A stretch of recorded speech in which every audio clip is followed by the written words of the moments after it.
Mid-August. It was the peak of summer, and the sweltering sun was beating down on the residents of Trista. After returning from Heimdall, we were given a whopping 5-day summer vacation before the school year resumed. 5 days. That's so little.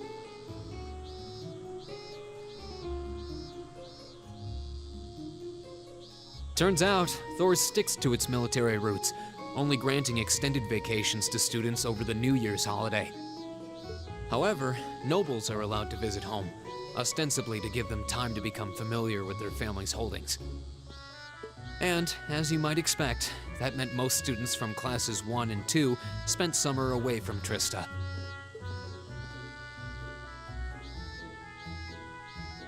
Meanwhile, classes 3 through 5 were stuck on campus, envying the nobility as they studied and trained as usual. The other members of Class 7 and I chose to stay in Trista as well, facing the heat with our fellow students.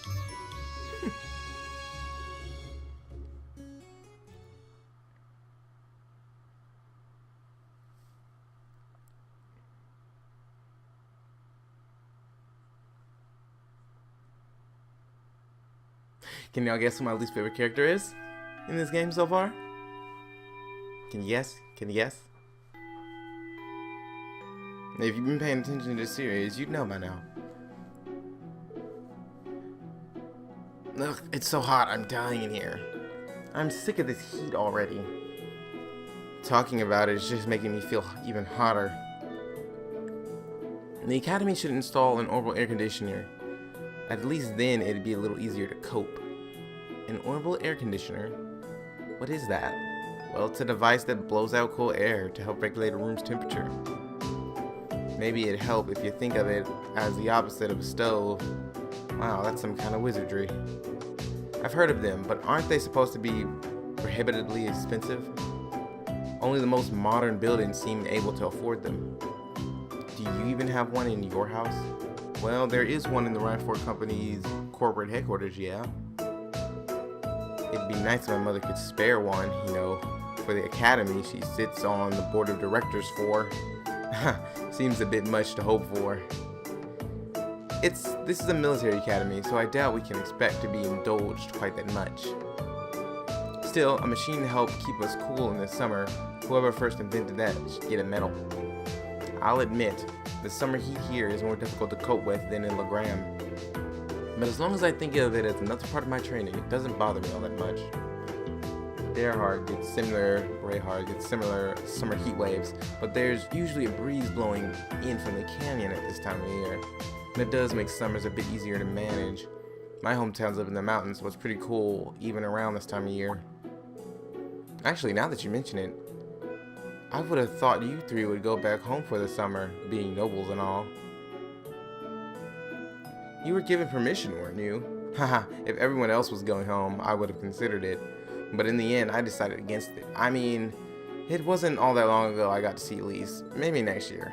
I came here to train. Until I feel like I've made significant progress, I have no intention of returning home. Some of you saw my father's mansion. Do you really think I'd go back to a place like that willingly? I'd much rather stay here and take my chances with heat stroke. You're really that uncomfortable at home, huh? Still, hot as it is, there's a lot going on right now. I doubt all the people headed to that conference at the end of the month have much time to be worrying about the heat. You make a good point. You're talking about the West Zemuria Trade Conference, right? Oh hey, it's all the symbols. That's the one. There's never been an international conference on that scale before, at least not in modern times. Oh boy. Mayadair Tier Kroos, or however you say it, who also happens to be the International Bank of Crossbell CEO, was the one who first proposed it. I've heard that Prince Oliver will be attending on behalf of His Majesty the Emperor, and Chancellor Osborne is supposed to be attending too.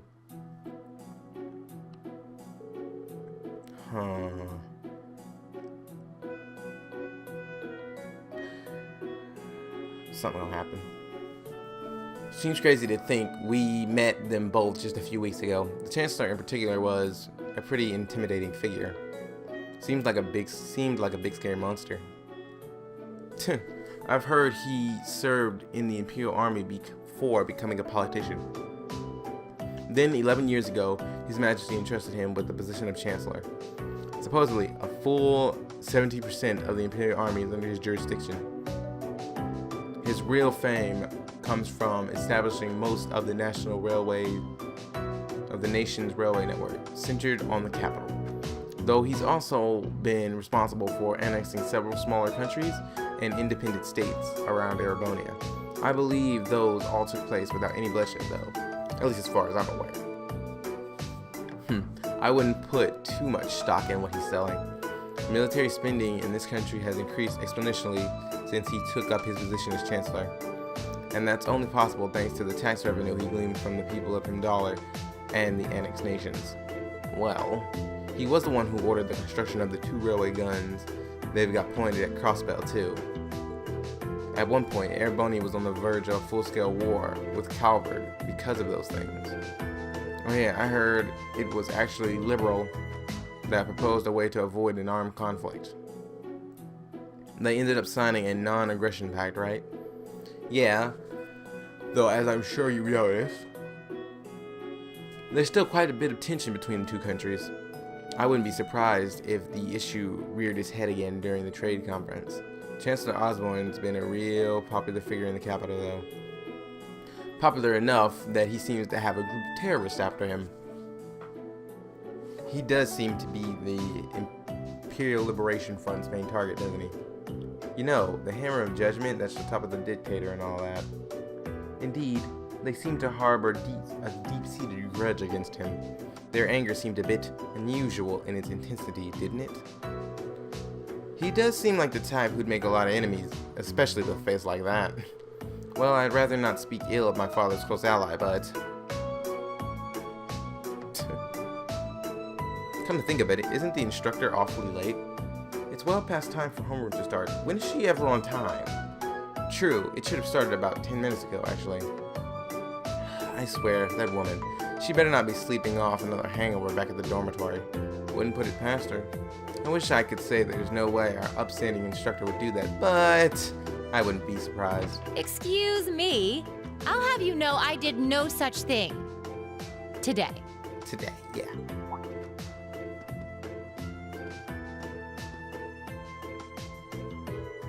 Instructor? Good morning, instructor. Morning, everyone!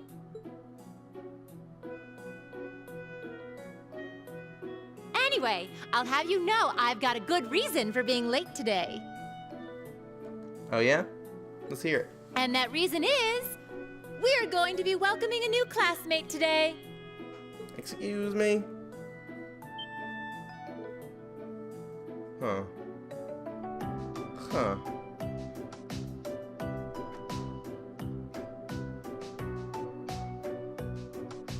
Huh. Well, there are 10, A transfer student tables. at this time of year? Seriously?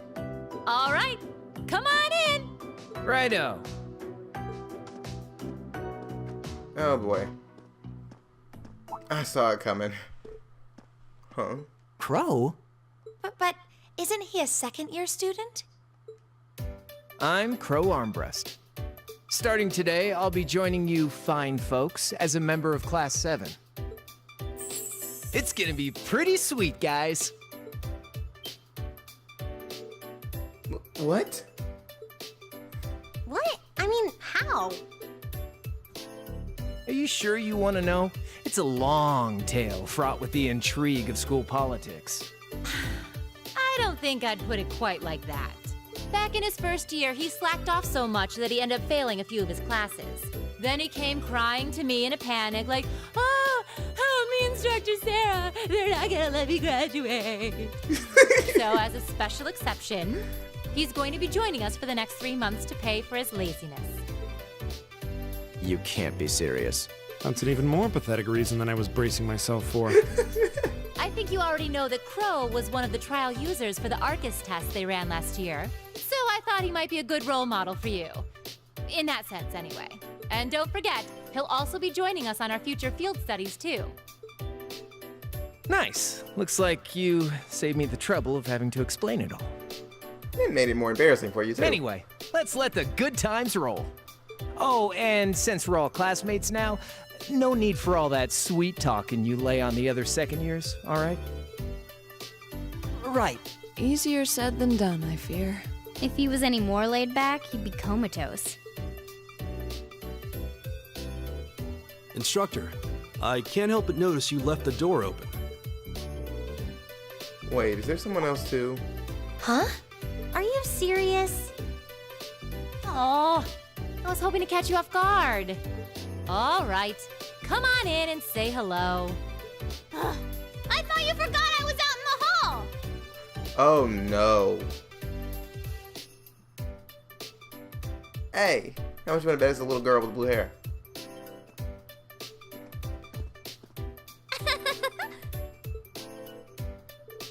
What? What?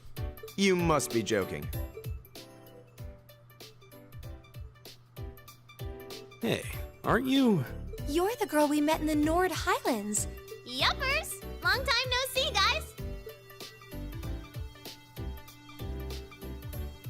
But I Is it see the a couple casual of you I outfit? don't know, so I guess I better introduce myself. I'm Milliam. Milliam Orion. I can't tell anymore. And this here's Eric Getlam, but we'll just call him Lammy for short.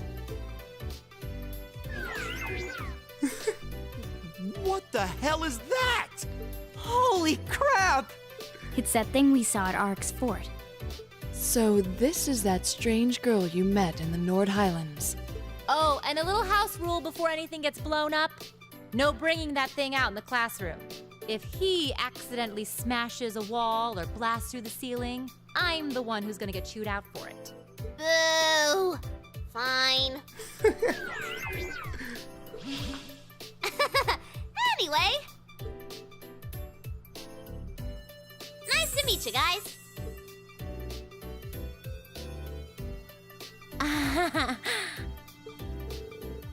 Tell me you're kidding, please. I really wish I could. Well, I can see we're in for some fun times these next 3 months. Oh boy. You can say that again.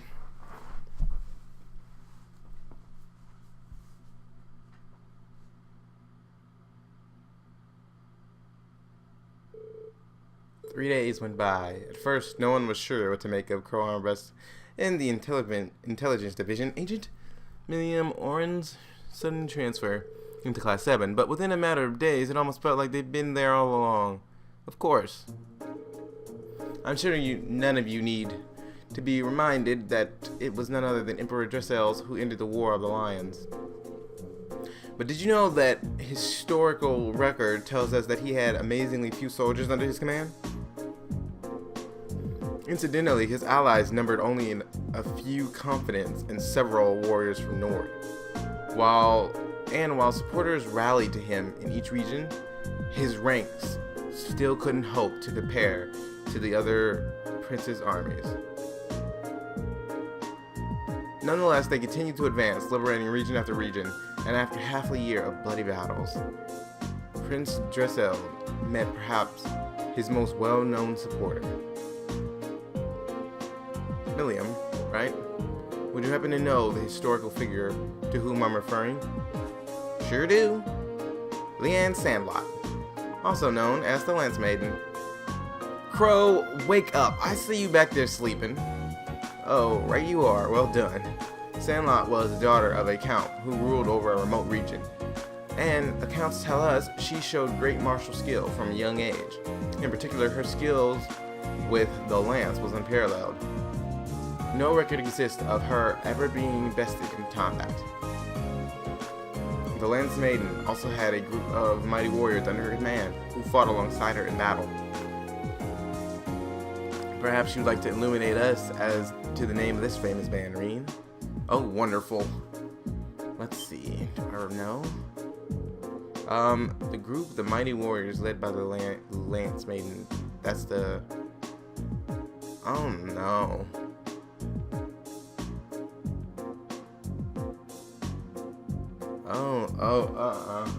I don't like this. Zai. These all seem like gibberish to me. I'm gonna go down to the bottom. Ugh. Maybe it was this one. Really? The first one? Come on, bro. Eisenritter, also known as the Iron Knights. Why would you ever put an answer, correct answer as the first one, unless you don't expect people to actually try to guess? They were a band of knights said to be able to charge across the battlefield like lightning, cutting out all their path. Also, their name is stupid. Correct. You've done your homework. Apparently not, because I don't know that name. The Wandering Prince met the Lance Maiden. At least it's not one of those ones you failed. Get it wrong. If it was, I would have just restarted that question. I'm not losing no more to keep. The Wandering Prince met the Lance Maiden one day during a prolonged conflict in the remote region of the country. After recognizing each other as reliable and trustworthy, they pledged to fight together under a united banner. With the Lance Maiden and her knights bolstering his ranks, Dursil's army swept through one region after another. In just a year, he was able to defeat the other princes and free the imperial capital Himdallr. As an interesting footnote, the castle of Eisenritter, that's why they're called Eisenritter, because it's a castle. Stupid. Used as their base. Nope, I read that wrong. The castle, the Eisenritter. So no, that's not why they're called that. It's still a stupid name. Whatever.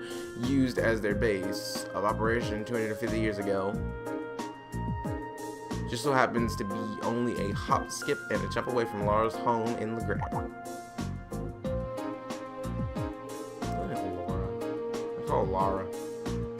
I don't care. Indeed, it's known as Legrand Castle. It's a beautiful old building situated on the shore of Lake Evel, to the west of Legrand. Oh, you've mentioned that before. Does anyone live there now? No, due to the dangerous terrain there, no one goes near it these days. It exists simply as a relic of a bygone. The Arcid family is responsible for the care and maintenance of the castle, though really, only minimal work is done. Speaking of the Arcid house, wasn't one of your ancestors the Eisenritter's second in command? Indeed, the Lance Maiden the most trusted assistant and confidant. From what I understand, the Sandlight family line ended with the death of the Lance Maiden. It is partly because of that that the Arcid family mourns her death each year. I see. Oh, what a fascinating story. Look, Grandma, never had a mission there, so I've never been able to go. Maybe I should have stopped by when I went to Brehard a while back.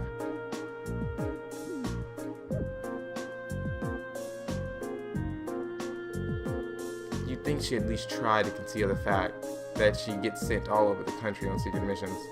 I know, she totally just let it slip that she was doing something in Brehard too. Well, I suppose it's better than her being all distant and cagey around us.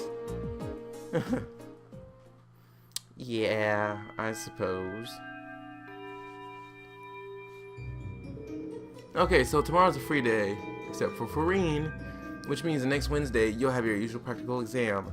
You better bring your A game. Oh, Milliam and Crow? A few must-have instructional materials you guys are going to need as part of Class 7.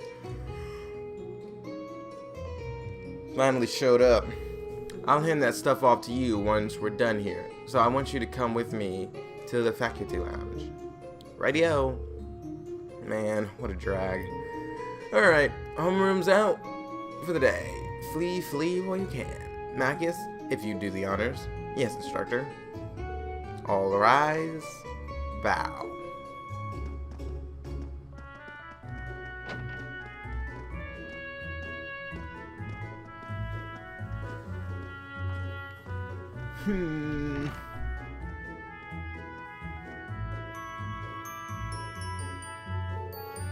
So, what do you think? Well, I don't think we have to be on our guard around her at least. Same, though I'd rather she kept that giant silver thing of hers hidden. I don't think she's a bad girl.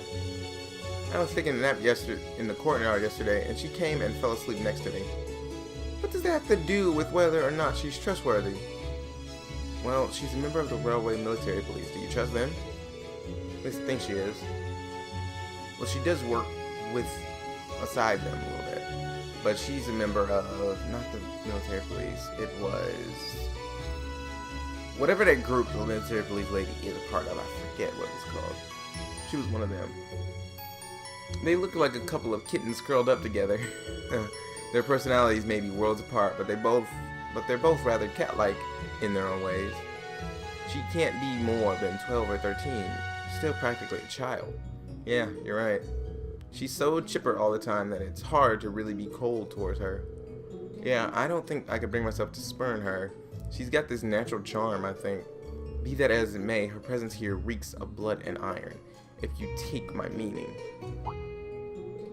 Well, it certainly seems that way. As such, I'm planning on granting you a bit of additional assistance. I should have it ready for you in a few weeks' time. It's hard to believe a girl like that could be an agent of the intelligence division. But just going off what happened in Nord, it's not much that would make me doubt it now. And then there's that thing. Ergetlam? That's always with her. She calls it Lammy, but aside from its name, we don't really know anything about it. It seems to be made of some strange material with both metallic and ceramic properties. Hard, but pliable. Agreed. It doesn't look like anything you could make, even with the most cutting-edge orbital technology. When I touched it, it felt really nice and cold. Wow, you actually touched it? It hasn't escaped my notice that it seems strikingly similar to the combat shells we fight in our practical exams. To think it's safe to assume that they share some kind of common origin, I think. Yeah, the instructor said she was forced to accept it, though in a sense, Million was forced on us too. You're welcome to think what you will, but I don't trust her. Either way, she's technically a classmate now, like it or not. It may be a little early to tell whether we can trust her as a friend, but we should be able to figure out pretty quickly whether we can count on her as a member of Class 7. Well, that's a logical way of breaking it down at least. You're right, it's still pretty early to make sweeping judgments. Knowing her background would be great, but what's really important is whether we can count on her to fight. Agreed. As students of a military academy, that's probably the most important issue. We'll have to wait and see. Well, considering we're living in the same dormitory, it'd be good if we all got along. Yeah, I wouldn't want her to think we're trying to make her feel unwelcomed either. And then there's Crow. What's he like, Reen? You seem like you get along with him pretty well. I don't know if I'd put it quite like that. If I had to say, I'd describe him as a capricious gambling addict, way too prone to ain't up for every hand. Hello. Adios, help us. He sounds like the kind of miscreant one would be better off avoiding. You can count on him when the chips are down, though. He really helped me out last month when I at least went into the old schoolhouse. He's good in a fight and pretty handy with his arcus too. Maybe we're worrying over nothing then. Still, I'm not really sure how to connect with him, you know? Well, at least we're in separate dorms for the time being. We'll just have to see how things go. Oh, come on, guys, lighten up a bit.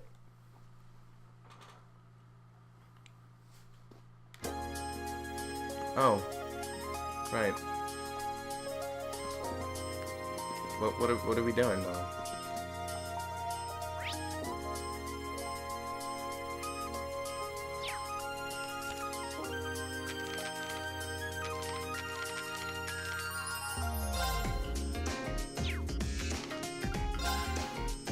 Chapter 5. I guess I should head back to the dorm then. Unless somebody else has something to say about that. Hello, Reen Schwartz speaking. Hi there, Reen. Is that Toa? Do you have a moment? Toa? Well, this is a surprise. What can I do for you? You've got a new student in your class now, right? Well, her student notebook is ready, so I figured it'd be best to get it to her as soon as possible. And since you handled it last time, would you mind coming to get it for her? Well, I'm still at school, so why not? Ah, you're talking about Million. Sure thing. I'll come get it right away. You want me to swing by the student council room then? Thanks. She sure doesn't waste any time. The student council room is on the second floor of the student union building. Guess I should get going.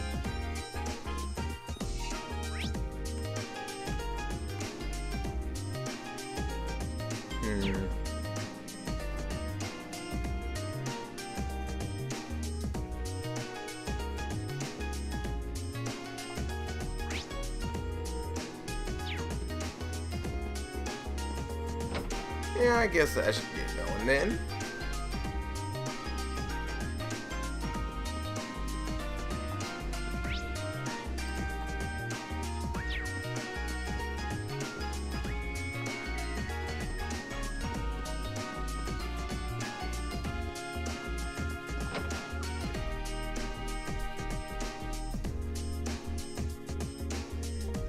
I wonder what we're gonna do on our next field study and what kind of things we're gonna have to take out. Everyone seems to have their S-craft though. I'm not forgetting anybody, am I? Yeah. The door's open. Come on in. Sorry if I disturbed you. But yeah. So I don't know what else we're gonna get except for our arts. I want to see all the different arts. Oh, Reen, not at all. Sorry for making you come all the way out here. Don't worry about it. It's class business anyway. That's quite the spread you've got on your desk there. Is it just me, or does your workload only ever seem to increase? Well, I've got a little extra going on right now. That's keeping me a little busier than normal. Anyway, this is Million's notebook. Crow's already got one, along with the added pages on the Arcus units you all have, so she's the last one who needs it. Alright, I'll be sure to pass this on to Million next time I see her. Actually, if you don't mind my asking, how much do you know about why she's here at the Academy? All I know is she came with a recommendation from the Army's Intelligence Division, really. You know those combat shells you fight in your practical exam? They're being used with the Emperor's authorization. Apparently, it's something similar to Million. They can't deny her admission if the Emperor is pushing it through. This all goes way up to His Majesty. Seems like it. The Chancellor was the one who set up both the Intelligence Division and the Throwaway Military Police. But neither of those organizations could have been established without His Majesty's consent. That's what's unusual. Anyway, because of that, the Academy can't really turn down a direct referral with that kind of backing. So, that's how it is. But even accounting for that, I never would have expected Crow to be transferred into our class too. Yeah, I was just as shocked when I found out. I knew he was a habitual class cutter, but I always figured he at least had enough credits to graduate. I feel like a failure as student council president for not noticing, maybe even a failure as a friend. Whoa there, I think you're being a little too hard on yourself. What about Angelica? Does she have enough credits to graduate? Angie at least makes sure to attend the class that she needs for graduation. Apparently, Crow not only hadn't attended enough class units, but he also didn't turn in some essential assignments. But as long as he's active and engaged with his Class 7 work over the next couple of months, he'll be able to graduate. Still, I get the distinct feeling this 1-2 punch of transfer student wasn't just a happy coincidence. Am I right? Well, yeah. The principal thought that placing Crow in Class 7 might be beneficial for the rest of you too. His grades might be sorry side, but he really knows how to get things done when he wants to. Did you know he was responsible for all the event planning at last year's Academy Festival? Crow did that? Voluntarily. It might be kind of awkward having a second-year student in your class, but I hope you guys will all get along. What's awkward about that? I don't know. That goes for Million too, of course. She might have an unusual background, but at the end of the day, she's still just a 13-year-old girl. Yeah, I get what you mean. So she really is 13 then. Yeah. She scored really well on her entrance exam though, so I think she can handle this curriculum fine. She might be small, but she can roll up her sleeves with the best of them. Now, where have I heard of someone like that before?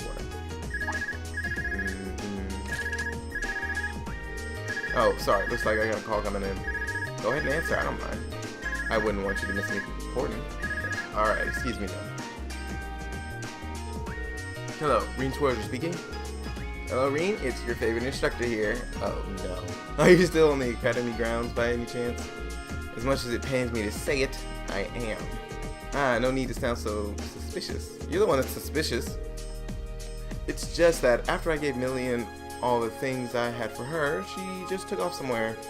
You know how she tends to be the kind of mischief maker. Oh, yeah, I don't know her as being a mischief maker. So, could you find her and drag her back to the dorms for me? Alright, I can only imagine what would happen if she were to flash that silver thing of hers around on the academy grounds again. Yeah, I'd really rather avoid a repeat of yesterday. Anyway, I leave it to your capable hands, brave leader of Class 7. Mwah. Wait a second. When did I become the... Oh, Reen. You've been the leader the whole time. She really does trust you. Anyway, I'll let you go then. Are you still up for helping me with a few requests tomorrow? Of course he is. Of course, I'll be around. Still, I know you've got a full slate and all, but try not to overwork yourself. If there's anything else I can do to make life a little easier for you, don't hesitate to ask. Sure, and thanks.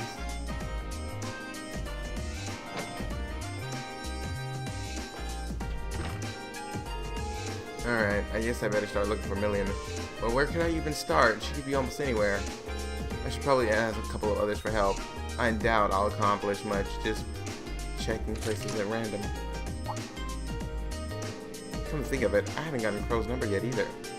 I think 2 other classmates will be enough for this, though I should remember to ask him when I get the chance.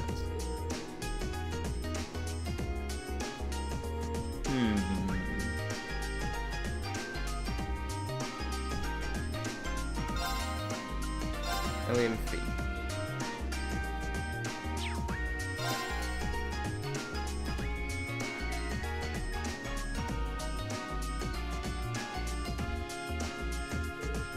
Okay, I get it. It doesn't sound good to leave her alone. She's probably poking around the academy. I'm guessing the whole boarding school experience is kinda new to her. Yeah, I think you're right. I doubt she left the academy grounds yet, though, so we should be able to find her. I'll just have to think. If I were new here, what would seem the most interesting? Then check all those places. Roger that. Let's go see if we can find her and convince her to come back.